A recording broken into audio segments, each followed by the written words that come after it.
My sister, Rachel, has been sickly. In particular, she suffered from kidney disease. 10 years ago, I was told that a kidney transplant was the only way to save my sister. The results of the tests, with the news that my kidney was a match, I donated a kidney to her.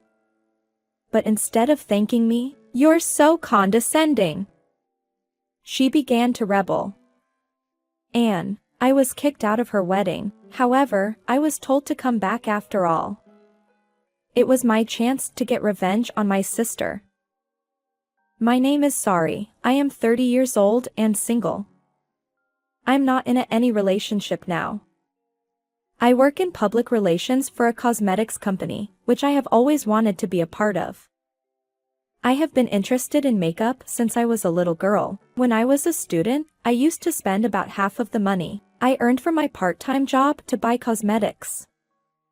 Even now, my lifestyle has not changed much. I always check out the new cosmetics information.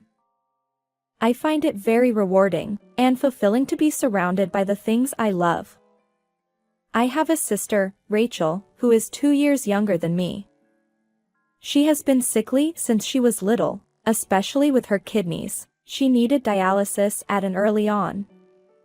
On the other hand, I have never been sick since I was a child. I was a healthy child.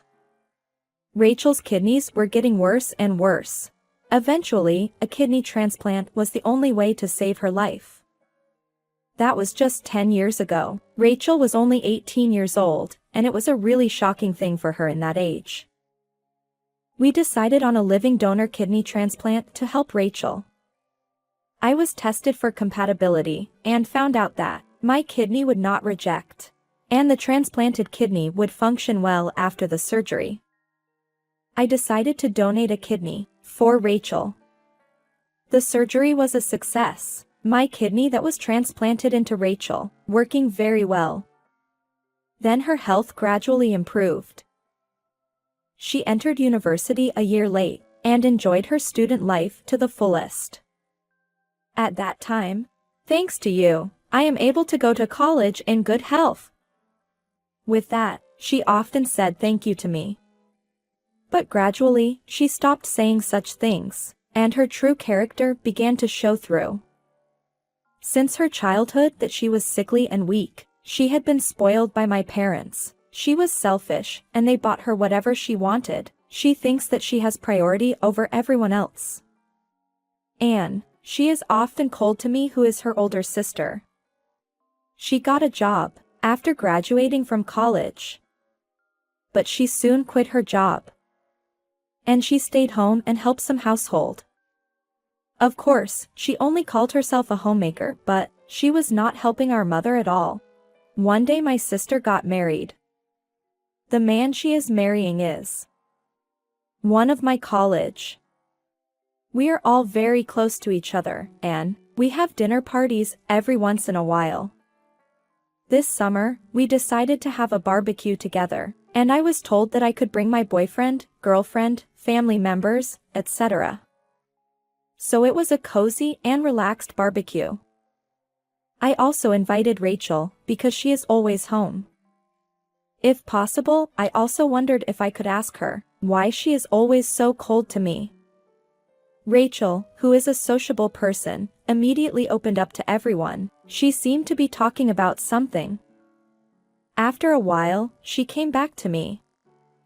Then she whispered to me, "Hey, sis. What is the name of that guy over there? What department is he from?" She asked me. The other person was Brian, with whom I was in frequent contact among my close colleagues. "Brian. He's in the sales department. What's wrong with you for asking me such a thing?" As soon as I answered her question, she quickly went toward Brian. I thought, why don't you answer my question? But I let her go, as I always do. On the way home, I heard that Brian is not in a relationship now. I mean, you guys are good friends, so you know that, right? I got Brian's contact. Rachel reported happily. I don't mind you contacting him, but don't do it while he is at work. Of course. After that, we went home without talking. 6 months later, Rachel and Brianne got married. I wondered if Brian knew Rachel's true nature. I felt a little uneasy. I thought she was pretending to be cute and nice in front of him all the time. Rachel has a habit of wasting money. She doesn't mind shopping for more money than she has. I sent a message to Brian. Congratulations on your marriage to Rachel. I was surprised that Brian, who is one of the most popular among peers, choosing Rachel, huh? What do you like about Rachel? He immediately replied. Thanks, he replied. I'm not particularly popular. Rachel is cute and can do all the housework. She is very family-oriented.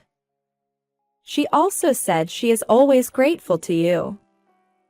She said you gave her a kidney a long time ago.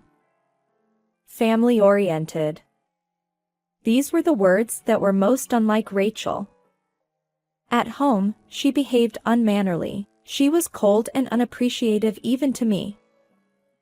I guess he was worried that I didn't respond to his messages, even though he saw a read on his message. What's wrong? Did I say something strange? No, nothing. I wish you happiness. Yeah, thanks. Oh my gosh, I said, I wish you happiness, but is happiness really waiting for those two? The exchange with Brian made me even more worried. Rachel and Brianne will start living together after their wedding, so she is still living at her parents' house. The wedding party date has been set. She looks happy every day. It's okay that she is enjoying herself, but Rachel tries to one-up me because she got married before me. Sis, you are already 30 years old, aren't you? You don't even have a boyfriend. Don't you think that's awful? You know, how do I say you are not kinda cute? Since you're working at a cosmetics company, why don't you learn more about being cute?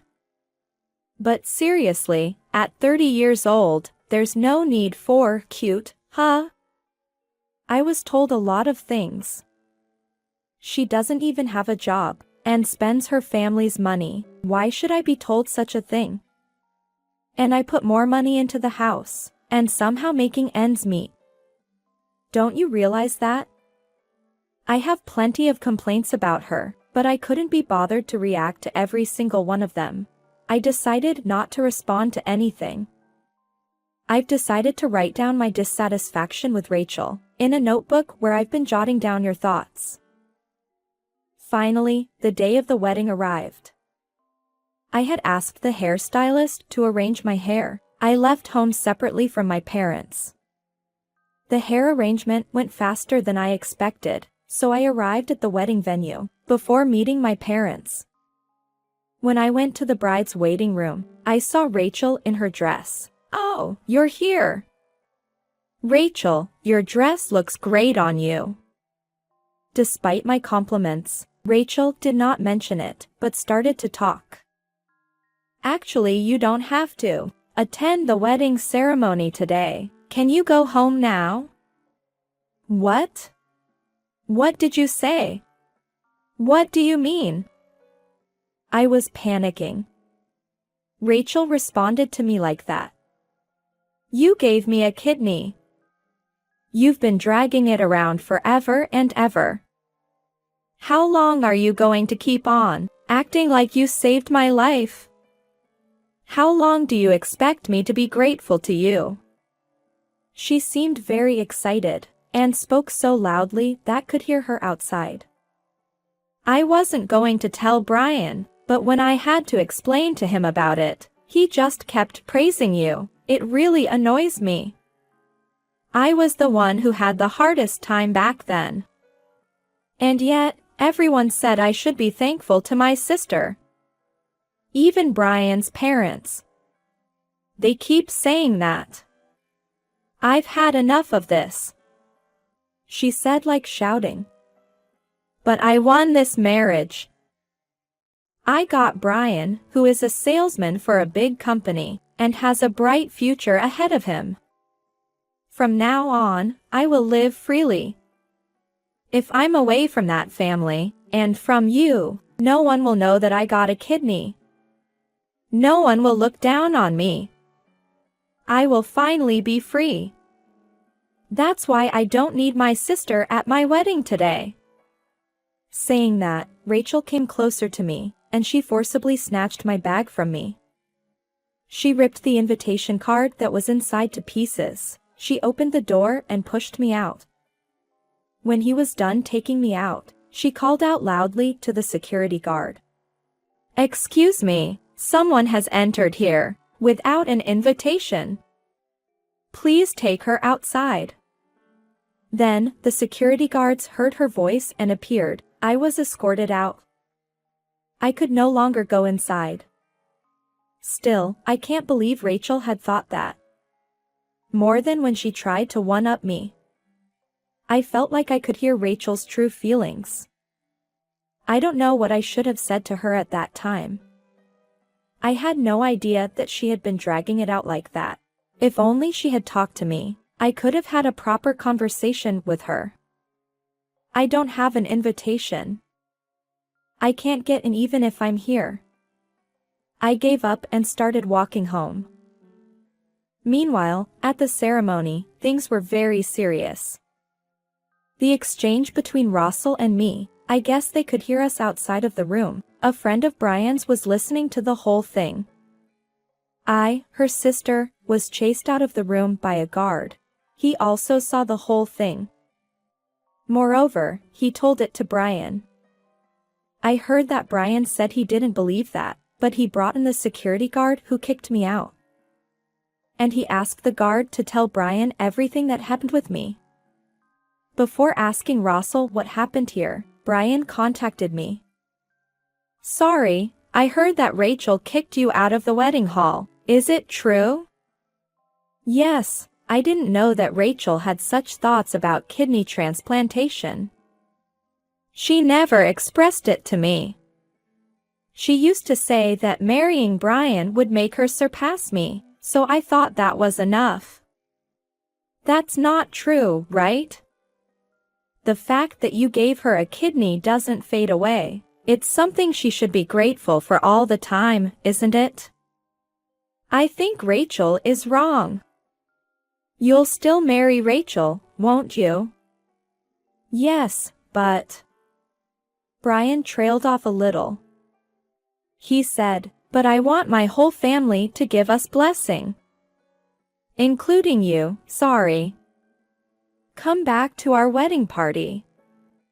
I'll tell the receptionist about the invitations." "But Rachel doesn't feel that way. I still can't." With that, I hung up the phone. I have no intention of going back to that ceremony place. An hour before the wedding ceremony started, I received a call from my father Tomas. "Why aren't you at the wedding?" He sounded a little angry. "Rachel told me to go home. She said she didn't want me to keep acting like I saved her life. She doesn't want to be grateful to me any longer." I answer honestly. Then I hear my mother's voice. He must be on speaker. "But we are still waiting for you. You are Rachel's sister, so you should attend the ceremony properly." My mother seemed unusually angry. "I still don't intend to go." Anne, it was time for the wedding ceremony to begin. Rachel looked pleased that I was not there. She seemed satisfied. When the reception started and the speeches of friends began, I heard that many of them mentioned my name. Rachel was saved by her sister. Rachel was helped by her sister, and she is still alive today. Rachel and I met and became friends. Being invited to this wedding is also thanks to my older sister, when I trace it back to the beginning. You was able to marry Brian. You have a wonderful sister. You are a very lucky person. Please continue to take good care of your family. I hope you will continue to cherish your family and lead a happy life. Rachel was sickly when she was little. It is like a dream. Don't forget to express your gratitude to your kind sister. I hope you will continue to enjoy your life. All these speeches, everyone in attendance wondered why I was not at the family table. On the contrary, Rachel, who was listening to the speeches, was irritated. And then, the reception proceeded. It was time for changing her dress. Rachel must have thought, if it turns out that I'm not here at this point, everyone will be suspicious of. She contacted me. She said, "Sis, please come back here after all. Everyone is talking about you. I'm in trouble if you are not here." But it was Rachel who told me to go home earlier. Do you want me to go now? If you are not here, it will look like it's my fault. Actually, it is. So, but it's my wedding today. Don't do anything that will make my position worse, please. Then, can you give me some time to talk to everyone in the hall? If you can do that, I'll come back. Okay, I'll see what I can do. You have to keep your word. I was actually going to go home at one point, but I didn't feel like going home for some reason. I was having tea at a cafe, near the station closest to the ceremony site. I took a taxi and headed right to the ceremony venue. After she came back to the hall wearing the new dress, and when the bride and groom finally re-entered the room, I also arrived there. The two of them went in. I quietly took my seat in the family section. My parents said, "What were you doing?" They were silently pressuring me. I let that part pass and watched the two of them. When they took their seats, they took time for my speech. Finally, I, Rachel's sister, arrived. There was a buzz of excitement. Thank you very much for coming to my sister's wedding and reception today. I also want to thank you for all the speeches you have made about me. Thank you. I bow. Now, I would like to explain why I am late in coming here. It's because that she told me she did not want me to attend her wedding. The room began to buzz even more. I had no intention of doing so, but Rachel seemed to have been hurt for a long time. So I hope that you will try your best not to talk to Rachel about how grateful she is to me, or how she is able to make a living thanks to me. For some reason, the attendees are applauding. But what I want to talk about is what's coming next. I would appreciate it if you could take care of Rachel's health as I mentioned earlier. But there are a few things I would like you all to know a little more about Rachel. That is, who Rachel really is. I wanted to take revenge for the fact that they were kicked out of the venue earlier and that she tried to one-up me. Rachel now calls herself a domestic helper, but in reality, her mother does all the housework.